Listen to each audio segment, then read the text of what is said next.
Oi, pessoal. Então, a gente vai ver agora mais uma aula desse bloco de aprendizado de máquina voltado para o tratamento de dados antes de fazer um treinamento em si. Então, aqui a gente está falando essa parte do preparar os dados, que é uma coisa muito importante, é tão importante quanto treinar o modelo para a qualidade dos nossos resultados posteriormente. E a gente falou já de algumas métricas para avaliar o resultado de um classificador. Então a gente está focado aqui em aprendizado supervisionado, mais especificamente classificação. E eu quero falar uma coisa agora que ficou faltando, que é sobre como a gente deve fazer para treinar um modelo, treinar um classificador a partir dos nossos dados, sem que o modelo simplesmente decore os resultados. O que eu quero dizer com isso? No aprendizado supervisionado, vou pegar um exemplo aqui. A gente tem esse dataset que a gente já comentou sobre pacientes de Covid, que tem 804 amostras, duas classes, né, com ou sem Covid. Tem os pacientes com Covid e os pacientes sem Covid. Qual que é a moral do aprendizado supervisionado? É eu pegar um dataset desses e treinar um modelo para tentar predizer, ok, uma determinada amostra, ela tem ou não tem Covid? Mas vocês concordam comigo que seria muito inútil eu treinar esse modelo para classificar as amostras simplesmente que eu já conheço, certo? Essas 804 amostras que eu tenho aqui, eu já sei a resposta, eu já sei qual é a classe dessas amostras. Então, eu quero usar essas amostras para treinar o modelo. Mas o modelo depois eu quero usar em amostras que eu não sei ainda se tem ou não Covid, nesse exemplo. Se fosse só para treinar, só para predizer essas amostras, seria inútil, porque essas amostras eu já sei a resposta. Eu estou usando elas só para treinar o modelo novo. Só que o que aconteceria? O que vocês acham que aconteceria se eu pegasse o meu modelo, treinasse nessas 804 amostras e aí visse se ele tá, se ele sabe ou não classificar essas amostras? Muito provavelmente ele saberia, certo? Por quê? Porque essas amostras ele já viu. Esse é o equivalente à analogia, né? Não é na realidade isso que eu vou falar. Mas vamos fazer uma analogia. Seria como se vocês ensinassem alunos, assim, vocês são professores, vocês estão ensinando os alunos de vocês. Aí, para ensinar os alunos, passam um exercício, passam uma lista de exercícios e dão para os alunos as respostas dos exercícios, para ver se eles, para eles aprenderem. Tá? Então, assim, ó, tá fazendo esse exercício e tem essa resposta. Então, esse é o treinamento do aluno. Aí, depois, vocês querem testar o aluno para saber se ele aprendeu o conteúdo ou não. O que aconteceria se vocês testassem o aluno usando os exercícios do, da lista de exercícios que vocês já passaram? Bom, aí provavelmente os alunos acertariam, porque são exercícios que eles já viram. Então, como é que a gente testa os alunos na vida real? A gente dá uma prova com exercícios que os alunos não conhecem. É do mesmo assunto, então a gente assume o quê? Que quem estudou, quem aprendeu através dos exemplos anteriores, vai saber generalizar para resolver também os exercícios da prova que nunca viram. Mas eles não podem simplesmente decorar os exercícios anteriores, porque são exercícios novos. Então, quem não aprendeu de verdade vai ir mal na prova, quem aprendeu vai bem na prova. Então, com aprendizado supervisionado, a gente faz uma coisa parecida. A gente vai separar os nossos dados em treinamento e validação e teste. O que eu quero dizer com isso? A gente tem que passar algumas amostras para treinar o algoritmo. Perfeito, são as que a gente vai mostrar o resultado. Mas a gente tem que guardar algumas amostras para testar o algoritmo. Testar o algoritmo é o equivalente a dar a prova para os alunos. Então, eu tenho que guardar algumas amostras que o algoritmo nunca viu para saber se ele está acertando as amostras novas. Se ele está sabendo generalizar. Ok? Como é que eu sei, assim, se eu tenho nesse dataset aqui 804 amostras, quantas amostras tem que estar no treinamento, quantas tem que estar na validação, quantas tem que estar no teste? Ah, bom, só para explicar, o conjunto de treinamento é o que são as amostras que o algoritmo vai ver para aprender. O de validação é um pequeno conjunto que a gente usa para testar se o algoritmo está aprendendo e aí alterar parâmetros, fazer ajustes no algoritmo para ver se ele melhora a performance. E o teste é aí o conjunto final, depois que já está terminado o treinamento, que a gente tem só amostras nunca vistas pelo algoritmo, pelo modelo, para aí averiguar se o modelo realmente aprendeu ou não com amostras novas. Né? É a prova final lá para os alunos. Como é que eu sei quantas amostras tem que ter no treinamento e quantas amostras tem que ter no teste? Bom, vai depender de quantas amostras eu tenho disponíveis no meu conjunto de dados. Tá? Mas se eu tenho muitas amostras sobrando, digamos, eu posso separar na metade. Assim, metade das amostras eu uso para treinar, metade para testar. Normalmente eu não tenho tantas amostras assim disponíveis. Então é mais comum o conjunto de treinamento ele ser maior do que o conjunto de teste. Tá? Isso porque normalmente para treinar eu preciso ter muitas amostras para pegar toda a diversidade dos dados. Certo? Então, uma coisa comum é, por exemplo, 2/3 das amostras serem no treinamento e 1/3 serem no teste. Quais amostras vão para o treinamento e quais vão para o teste? Normalmente isso é aleatório. Eu seleciono, digamos que eu vou dividir ali meio a meio. Eu vou pegar metade das amostras e botar no teste, metade eu vou botar no treinamento. O que é comum o único cuidado que vocês devem tomar é normalmente manter a mesma proporção das classes, de tamanho de classe. Então, se no meu treinamento eu tenho uma classe com, assim, se no treinamento 50% das amostras são de uma classe e 50% são da outra, no teste, idealmente, também eu vou ter 50% das amostras de uma classe e 50% das amostras de outra classe. Preservar a distribuição das classes. Então, aqui um exemplo, eu pego os meus dados e separo nesses 3 conjuntos: o treino, o teste e a validação. E eu uso o conjunto de treinamento para o modelo ser treinado, obviamente, e o de teste é usado para eu descobrir se o algoritmo aprendeu de fato. É a prova. Então eu vou ter o meu modelo e vou testar aqui. Aqui está trocado, tá? Na verdade, aqui era para ser validação e aqui era para ser teste. Tá. O de validação é que é nesse processo iterativo com treinamento. O teste é o dataset final, separadinho, bonitinho ali, que é só para saber se o modelo aprendeu, é só para de fato avaliar o modelo.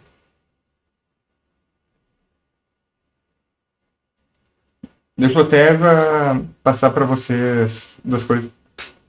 Existem 2 tipos de problema clássicos em aprendizado supervisionado, tá? Que é o overfitting e o underfitting. Tá? Underfitting, o underfitting é um problema assim, é quando o modelo ele tem um desempenho fraco no algoritmo de treinamento. Ele não está conseguindo aprender, basicamente. Ele não conseguiu aprender nem no treinamento. Não foi treinado com sucesso.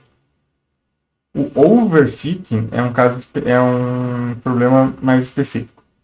Como é que funciona? O overfitting é quando o meu modelo, no treinamento, aqui no conjunto de treinamento, de treino, ele tem uma performance muito boa. Ele tem está acertando tudo. Tá? É o aluno assim que nas listas de teste lá, nas listas de exercício, ele está acertando tudo. Só que no teste, ele está errando. Então eu sei que eu tenho overfitting quando o treinamento é bom e o teste é ruim. O que significa então overfitting? É sobreajuste. Quer dizer o quê? O meu algoritmo, provavelmente, meu modelo está decorando respostas. Então ele está ele está tendo um bom desempenho no treinamento porque ele está decorando as respostas que ele está vendo. E quando vai para o teste, que são amostras que ele nunca viu, aí como ele só decorou, ele não sabe as novas amostras. Então, é um algoritmo que não está sendo capaz de generalizar. É um problema clássico de aprendizado supervisionado, então muitas coisas a gente tem que fazer para lidar com o problema de overfit. Tá? Então, é isso aqui. Overfitting aqui é a palavra.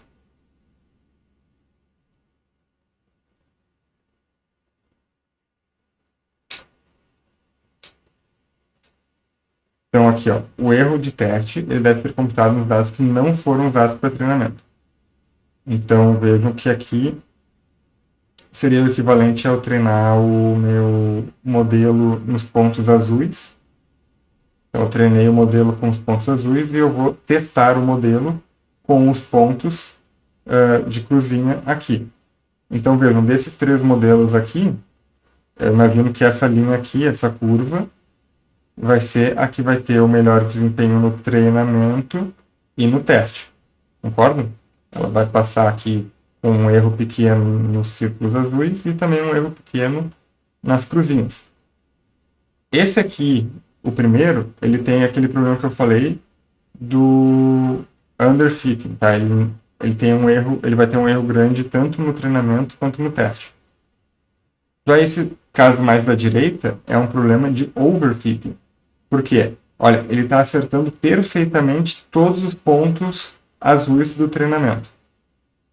Está acertando perfeitamente todos os pontos azuis. Só que o que acontece com os pontos verdes, os pontos de cruzinha aqui que ele não viu? Ele está errando. Tá?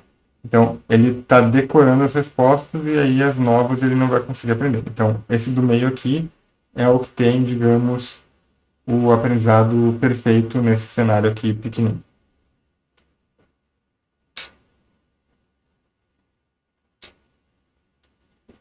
Daí só uma questão aquilo que eu falei, né? Então, um padrão normal é eu colocar 60% das amostras no treinamento, 20% na validação e 20% no conjunto de teste. Então, aqui, como eu falei, eu tenho o erro, como vocês viram, o erro de validação, nesse caso aqui, o erro de teste, vai ser maior nesses 2 aqui dos cantos e vai ser menor nesse do meio. Aí uma outra coisa que eu posso fazer é o seguinte, é usar validação cruzada. O que é validação cruzada? O problema disso aqui, de fazer essa distribuição com 60% no treinamento, 20% na validação, 20% no teste, é que eu vou ter essas amostras aqui, 40% das amostras, eu não estou usando para treinar. Só que nem sempre eu tenho um dataset grande, eu posso ter um dataset pequeno. E aí daí não sobra amostras suficientes. 60% de um conjunto pequeno vai ser muito pouco para eu treinar meu modelo. E aí, como é que eu faço? Eu não vou conseguir treinar o modelo. Então, o que eu posso fazer é a validação cruzada, que é basicamente assim. Eu sempre tenho que ter um conjunto de teste final, tá? Então, isso aqui não tenho o que fazer. Eu sempre tenho que separar o conjunto de teste. Mas eu posso não usar o conjunto de validação e unir aqui com o de treinamento e usar a validação cruzada, que a ideia vai ser o seguinte. Eu treino o meu algoritmo usando todas as amostras aqui, só que eu vou rodando. E aí vai depender de quantas amostras. Digamos aqui que eu vou fazer essa validação cruzada aqui, que é a chamada Leave One Out Cross Validate. É a validação cruzada que deita um de fora. O que eu vou fazer? Eu vou treinar o meu modelo com todos os pontos menos 1. Tá? Então eu vou usar todas as amostras do meu dataset menos 1. Que eu vou remover. Então esse ponto aqui eu removi e agora eu treino com esse cara aqui. Tá? Estou treinando o modelo. E aí eu vou fazer o quê? Eu boto de volta o ponto que eu tirei e vejo o erro para ele. E agora eu faço a mesma coisa para todos os outros pontos. Então, cada ponto eu retiro e treino o modelo. retira um ponto, treina o modelo, retira um ponto, treina o modelo, e aí eu faço o cálculo do erro médio de todos esses testes. Então vai ser uma coisa assim, ó, cada um desses aqui é um ponto que foi removido, e no caso o meu algoritmo está tentando descobrir a curva, essa linha aqui que minimiza o erro. Então, ó, uma curva perfeita que seria uma que passaria por todos os pontos, digamos, mas eu só tenho uma dimensão disponível. Então vai ser sempre uma linha reta nesse caso.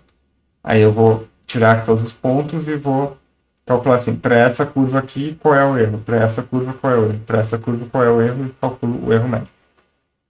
Aqui agora eu tenho um parâmetro a mais, então eu posso fazer uma curva curvada, de fato. Aí eu posso ver aqui, ó, o erro médio, quando só tinha uma dimensão, foi 2,1. Agora, com com um parâmetro a mais, caiu para 0,9. Então, melhorou o erro médio.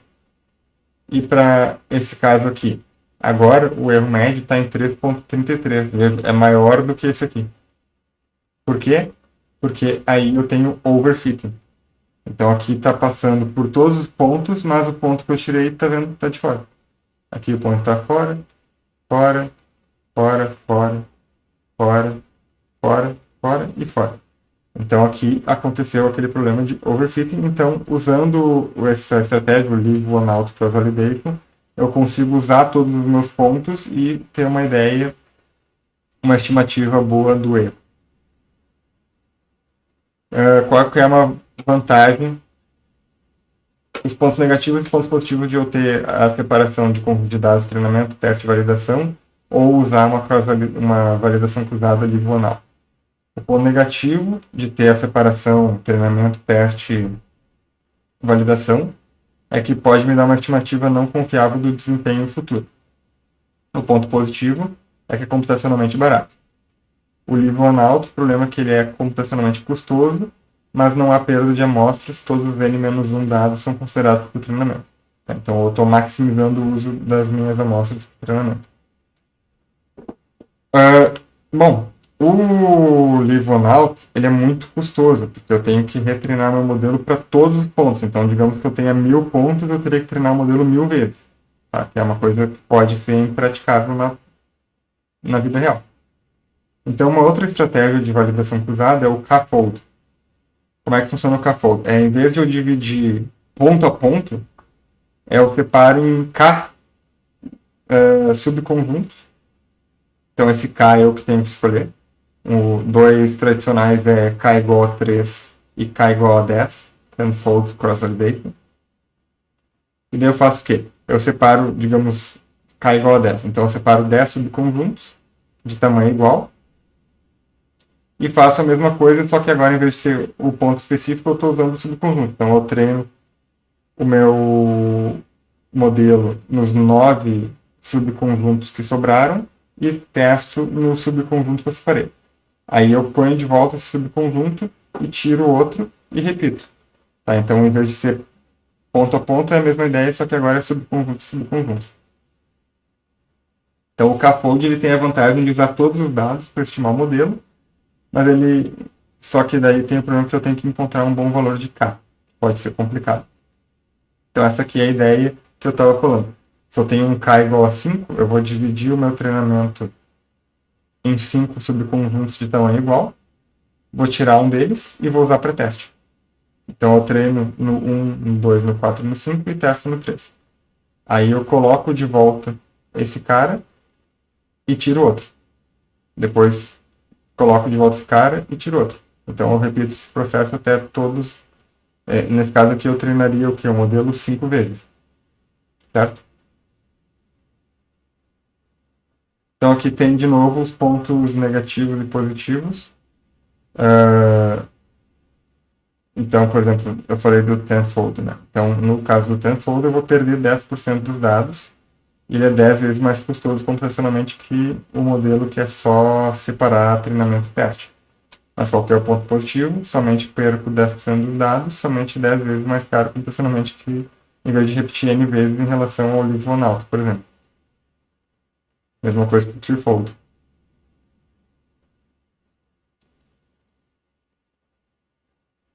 Tá, então é isso, gente. Obrigado pela presença em mais dessa aula e até a próxima.